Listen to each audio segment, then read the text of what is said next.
El frío siberiano se colaba por cada rincón de nuestra base. Era un frío que se sentía como cuchillas de hielo, punzando la piel incluso bajo las capas gruesas de ropa térmica que llevábamos. Pero más allá de eso, era el ambiente lo que nos mantenía tensos, una sensación de opresión que parecía vibrar en el aire helado. Mi nombre es Daniel Ulyanov. Me gustaba ir tras cosas que la ciencia aún no había estudiado con un fervor que mis colegas a menudo tildaban de temerario. Éramos un grupo de biólogos, cada uno seleccionado minuciosamente por nuestras habilidades y nuestra disposición a enfrentarse a lo desconocido sin titubear. El equipo era un mosaico de mentes brillantes. La caverna subterránea que albergaba nuestro objetivo se encontraba a casi 100 metros bajo el hielo. Los túneles de metal oxidado que descendían hacia ella eran un vestigio de las instalaciones soviéticas abandonadas, un laberinto de oscuridad y ecos que se burlaban de nuestra valentía. Cuando finalmente llegamos a la entrada de la cámara, la temperatura descendió varios grados más, y un escalofrío recorrió mi espalda. Allí estaba, la cápsula de contención que habíamos venido a estudiar. Se erguía en el centro de la caverna como un mausoleo de cristal y metal, cubierta de escarcha y rodeada de una neblina perpetua. El aire dentro de la caverna era espeso, cargado con un ruido casi imperceptible que solo se oía si aguzabas los oídos. Los techos, adornados con estalactitas amenazantes, colgaban como los colmillos de una bestia prehistórica, y las sombras de nuestras linternas bailaban en las paredes como espectros vigilantes. La cápsula misma era extraña. El cristal era grueso, diseñado para soportar condiciones extremas, pero había grietas finas como telarañas que se extendían desde una esquina. El interior estaba empañado, y fuera había un mensaje. La cápsula nunca ha estado vacía, la criatura se oculta de nuestras percepciones hasta que el miedo la hace visible. Nadie se atrevió a acercarse demasiado, no al principio. Habíamos oído historias sobre las armas biológicas del conflicto entre las dos grandes potencias, relatos sobre experimentos que cruzaban todos los límites éticos y morales. Eric, como líder, fue el primero en romper el silencio, aunque su voz salió más tensa de lo habitual. «Bien, equipo», dijo, intentando sonar seguro de sí mismo. «Julia, quiero un análisis de comportamiento preliminar. Daniel, prepárate para el equipo de seguridad biológica. No quiero que nos expongamos a nada sin protección total». Se frotó las manos enguantadas, no tanto por el frío, sino como si intentara disipar un mal presentimiento. «De acuerdo», respondí, mi voz más baja de lo habitual. Caminé hacia la estación de análisis, colocada a pocos metros de la cápsula. Mis dedos temblaban sobre el teclado del escáner, no por el frío, sino por la tensión que se había apoderado de todos nosotros. La pantalla azul del escáner parpadeaba, esperando las órdenes que le daría para analizar la atmósfera, las señales biológicas, cualquier rastro de vida que pudiera existir dentro de aquella prisión de cristal.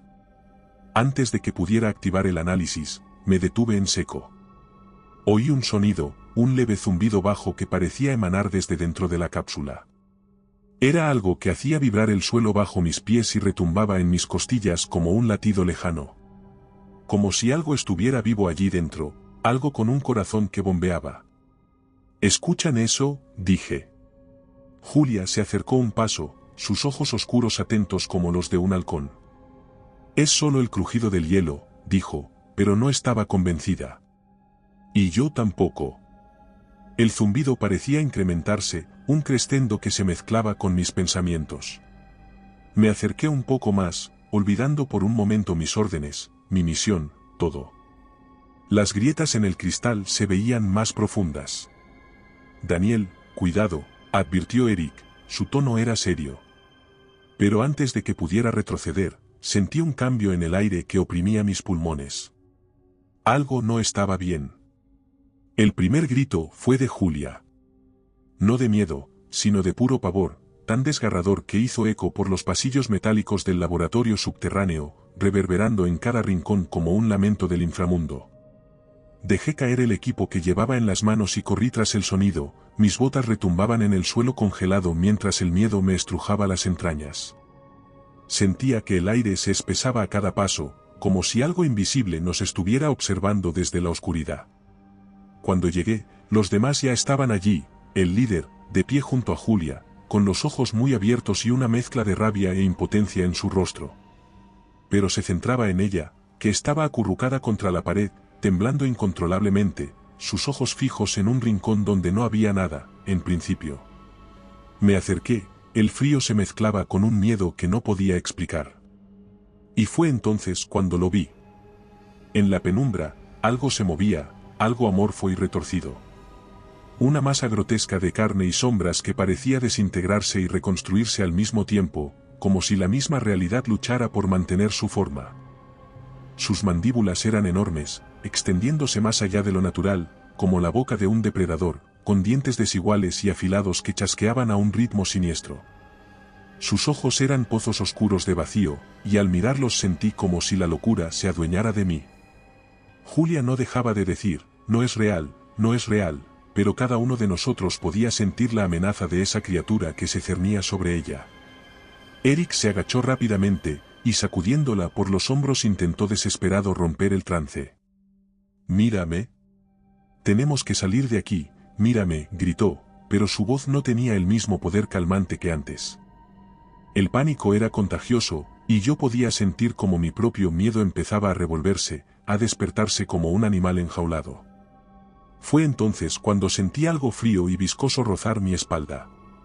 Me giré en seco, con el corazón martillando en mis costillas. Pero no había nada. Nada visible, al menos.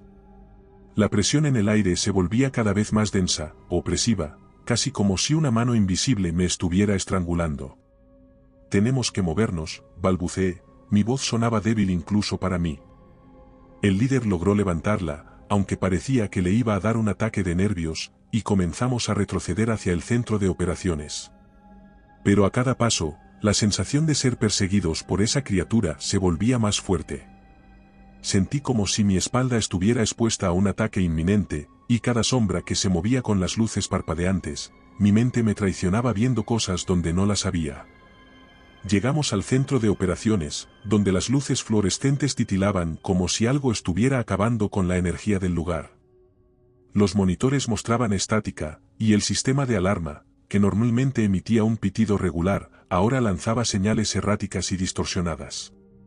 Me apoyé en una de las mesas, tratando de estabilizar mi respiración, cuando algo me hizo mirar hacia la cápsula de contención. En su interior una criatura parecía definirse, su forma parecía líquida, cambiante. Era como si su esencia se estuviera filtrando a través de la realidad, deformando el espacio que la rodeaba. Las grietas en el cristal se habían expandido, y un frío antinatural emanaba de allí, llenando la sala. «Daniel», dijo Eric, y cuando me giré hacia él, vi pánico en sus ojos. Un pánico que nunca antes había visto en un hombre que siempre había sido un pilar de fortaleza. Entonces, cayó de rodillas, y sus labios comenzaron a temblar. «No, no puede ser», jadeó, y su mirada estaba clavada en algo que solo él podía ver, una figura surgía de las sombras, una figura que parecía humana, pero cuyo rostro estaba desfigurado, con los ojos derretidos por ácido. Era su padre, o al menos, algo que se había transformado en la encarnación de ese trauma enterrado. El miedo me golpeó como una ola. Si él, el más fuerte de nosotros, estaba perdiendo el control, entonces todos estábamos en un peligro. Intenté no pensar en mis propios miedos, en los pozos oscuros y sin fondo que acechaban en mi memoria. Pero la presión en el aire se hacía más fuerte, más real, y comencé a preguntarme si mi propio miedo tomaría forma. No teníamos tiempo para procesar lo que le estaba ocurriendo. Las luces parpadeaban con más intensidad, y el zumbido se transformó en un rugido ensordecedor que venía de todas partes.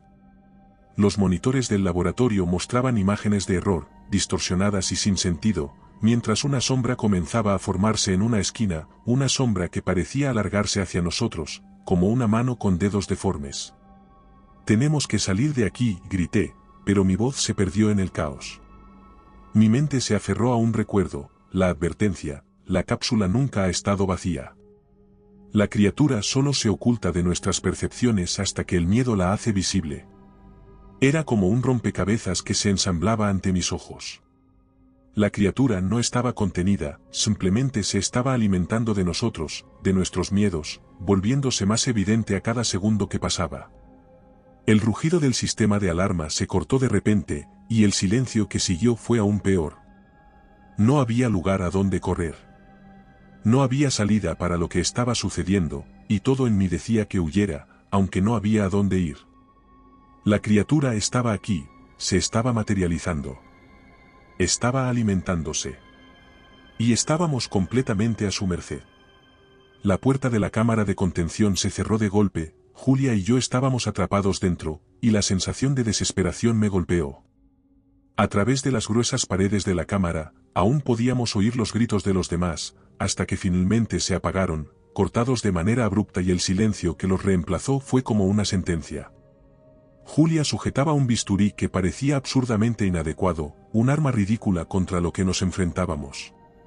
Su rostro estaba pálido, y no se me ocurría qué decir, porque ninguna palabra podría ofrecer consuelo o solución a lo que estábamos viviendo.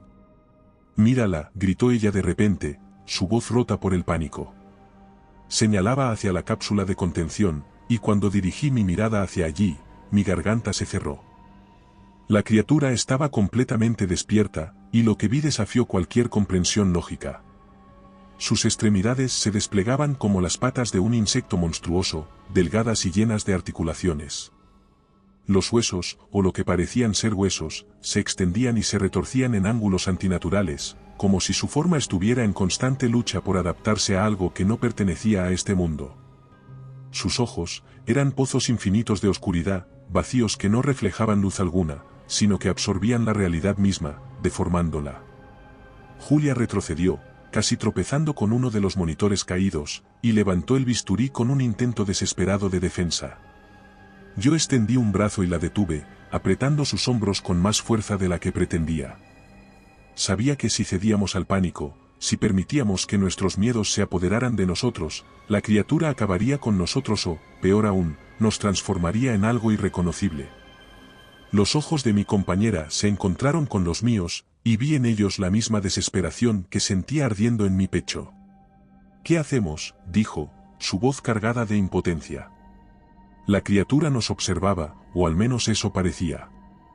La realidad se distorsionaba a su alrededor como un espejismo, y las paredes de la cámara se ondulaban como si fueran de agua. Mi mente comenzó a jugarme malas pasadas, imágenes y recuerdos enterrados brotaban en un torrente incontrolable. Sabía que tenía que mantener la calma, pero mi cuerpo estaba preparado para huir, para escapar de allí.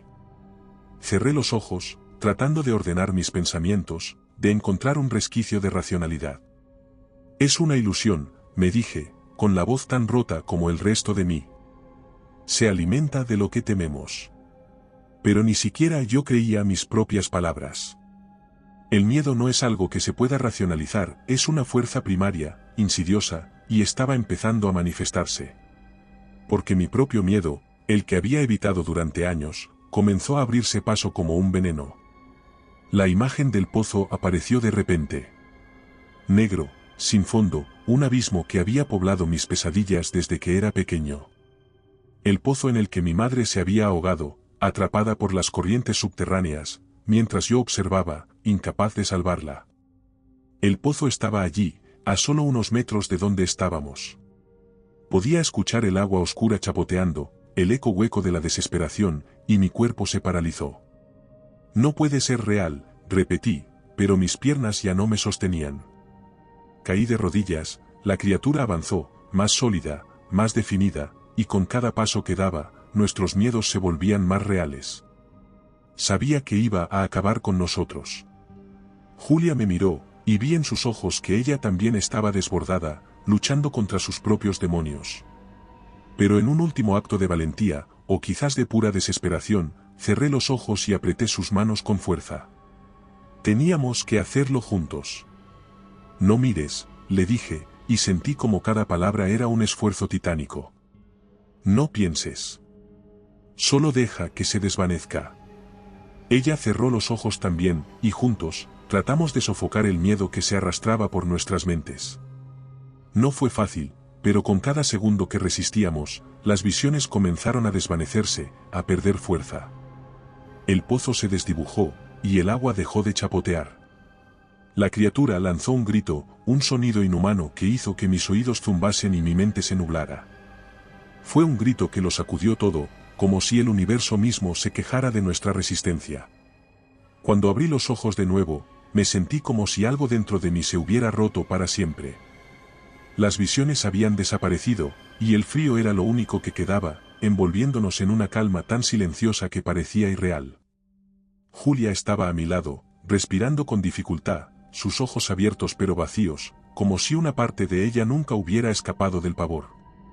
Un último grito, lejano y desgarrado, me sacudió antes de que el agotamiento me venciera y cayera en la negrura, sin saber si habíamos logrado contener al monstruo o si habíamos cometido el error de liberarlo.